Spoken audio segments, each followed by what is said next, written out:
Action. তো hello কাকার বেটা কে বেটি, আমার বাড়ির পাশে তো কালকে ভাইয়ের শো আছে, আছে, স্টেজ শো। আর ওই তো স্কুলে আজকে 12টার আমি সময় প্র্যাকটিস পড়াশোনা লাগাইছে। করতাম। দেখো একদিন আমার একটা ম্যাম আমাকে প্রশ্ন করলো, প্রশ্ন বলে খালি ভুলে হয় কাকার বেটা কে বেটি, খালি ভুলে হয়। তো কালকে একটা শো আছে, তো কমিটি শো, ওইখানে গিয়ে আমার একটু হলো কমিটি করতে হবে কাকার বেটা কে বেটি। আর রাতে এখন কয়টা বাজে মানিকদা? 12টা। তো 12টা বাজে, আমি প্র্যাকটিস করতেছি, তো হইতেইছে না কাকার বেটাকে গিরবেটি। তো শোনো, হ্যাঁ কাহিনীটা কেমন করে করবো, তাই তো মানিকদা? হ্যাঁ।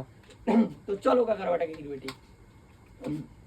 তো হ্যালো কাকার বেটাকে গিরবেটি, আমার বাড়ির পাশে ছোট একটা প্রাইমারি স্কুল আছে। ওই স্কুলে আগে আমি পড়াশোনা করতাম। একদিন আমার একটা দিদিমণি আমাকে একটা রচনা ধরাইলো, বললো বলতো রে মনোজ, তুই একটা বাবাকে নিয়ে রচনা। আমি বললাম ঠিক আছে ম্যাম।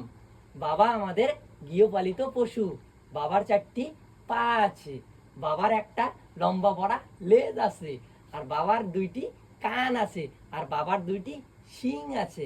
দামড়া বাবা আমাদের দুধ দেয় না, আর দামড়ি বাবা আমাদের দুধ দেয়। দামড়ি বাবা দুধ শেখার সময় কামে যদি চুদুর বুদুর করে, এমন চাইটি একরে নাক ঠুক একরে হলকুপ একরে টাইট করে দেয়। আর দামড়া বাবা আর দামড়ি বাবা আমাদের গোবর দেয়, আর ওই গোবর নিয়ে যাই আমরা এলো ইয়েও করিবার, ইয়েও তামুক গাড়ি বের। ওই ওই তামুক খুব